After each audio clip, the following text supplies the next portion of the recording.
prédit que l'Allemagne va remporter la Coupe du Monde. L'Allemagne a remporté. Lui là, c'est un sorcier ghanéen.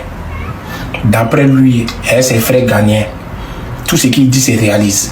Il a dit c'est à cause de lui, Harry Kane n'arrivait plus à marquer, que c'est lui qui a fait qu'Harry Kane a marqué maintenant. À chaque fois il dit un truc, d'après eux au Ghana, ça se réalise. Il est arrivé sur nous. Il a fini de faire prédication sur Ghanéen. Il est arrivé sur quoi? Il dit que nous demain on va sortir. Nous va nous gagner. Et que Argentine va remporter la Coupe du Monde. Sachant qu'il a dit la dernière fois que Cap Vert va gagner Argentine. Donc on ne sait même pas ce qu'il raconte. Les voici. C'est quand il y a la Coupe du Monde, ils sont sorciers. Pourtant les pays n'ont même pas encore remporté une Coupe du Monde. C'est dans la Coupe du Monde, ils vont se jouer les grands sorciers. Pourtant l'Afrique même là, ça n'avance pas. Ça était vraiment fort. Pourquoi on n'a pas encore gagné la Coupe du Monde depuis? Mais ça vient vers toi. Tu es sorcier ghanéen. Tu connais ce qui connaît pour les Ivoiriens, tu connais pour les autres pays. Mais comme on vous a dit, c'est Côte d'Ivoire qui s'est remporté la première Coupe du Monde en Afrique. Pour un pays africain. On attend de voir. Si demain on serait éliminé, si demain on a gagné, tu es mort. Bracro. Aziz 47, ton histoire de je suis grillé, on veut voir. Voici un broda qui t'a lancé défi. Il dit ton pays sera éliminé aujourd'hui. Aujourd'hui on veut voir. Parce qu'un broda, quelqu'un qui est venu coller tol à Port-Boué, Jean Folie, c'est-à-dire Carrefour Abraham, jusqu'à se promener à Port-Boué, pirogue tout et tout, il se retourne au Ghana aujourd'hui, il devient féticheur, et puis va te lancer des défi à cette 47, et puis tu dors. Si aujourd'hui, il touche du bois, ça ne peut pas arriver, et que par malheur, on a perdu, les gens vont dire qu'il est fort que toi. Le type-ci vient de prédire qu'il va remporter la Coupe du Monde 2026. Écoutez bien, hein? Les gens sont choqués de savoir qui va remporter la Coupe du Monde 26. Parce que lui là, il s'appelle Clément.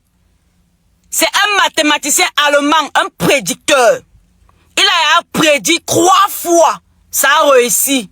Et il vient de prédire encore pour 2026. C'est pour ça que les gens s'inquiètent.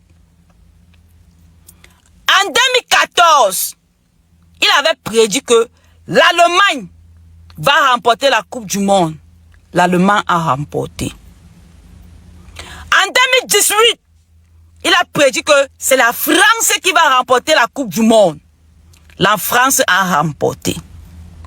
En 2022, il a encore prédit que l'Argentine allait remporter la Coupe du Monde. L'Argentine a remporté.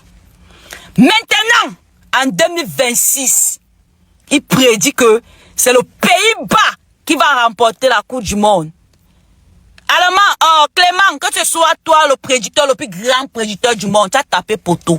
Désolé. Et il dit que la finale de la Coupe du Monde sera Portugal aux Pays-Bas et le Pays-Bas va remporter.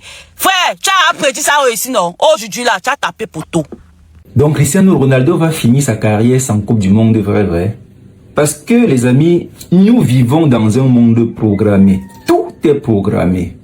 Les grands événements mondiaux sont programmés. Que ce soit les matchs, que ce soit les sports de combat, que ce soit n'importe quoi. Ces gens-là, les gens haut placés, ils savent déjà comment leurs choses vont se passer.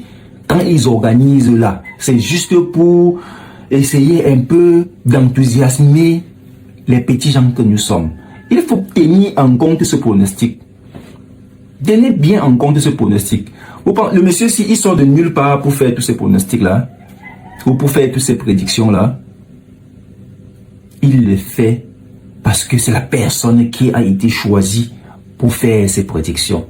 Tenez-les en compte. 2014, il prédit, ça passe. 2018, il prédit, ça passe. 2022, il prédit, ça passe. Ça ne vous dit rien. Et voici qu'il vient encore de prédire. Vous voulez douter? Vous allez voir. Ce sera comme il a dit là. Ce sera comme il a dit là. Parce que C'est nous là qui ne connaissons rien, comment ça se passe, qui allons nous déchirer, nous battre, lancer des mots, machin, tout ça. On va même devenir des ennemis parce qu'on est en train de jouer un ballon qu'on a organisé longtemps à l'avance. Tout est programmé. Prenez en compte cette prédiction. Je vous le dis. Je viens de me réveiller. Hein. Mais vieux, Aziz 47, si tu es là, faut te mettre en jambe, tu vas t'occuper de ce gars qui est à droite là. On dit c'est un spiritualiste ghanéen.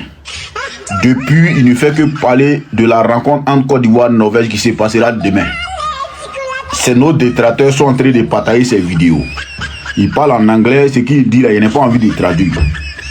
Il lance défi à tous les spiritualistes de Côte d'Ivoire. Ce gars que tu vois à droite là. Actuellement, ils sont en train de partager ces vidéos. Voilà. Lui, il lance défi à tous les spiritualistes ivoiriens. Par rapport au match Côte d'Ivoire-Norvège de demain. Vieux Aziz, il y a confiance en toi. Lalo, Yao Gogo, Yao Benoît, clic, clacragnon. Je lui ai déjà dit en anglais qu'il y a quelqu'un qui est en Côte d'Ivoire qui va relever le défi. Est-ce que tu vois un peu loin?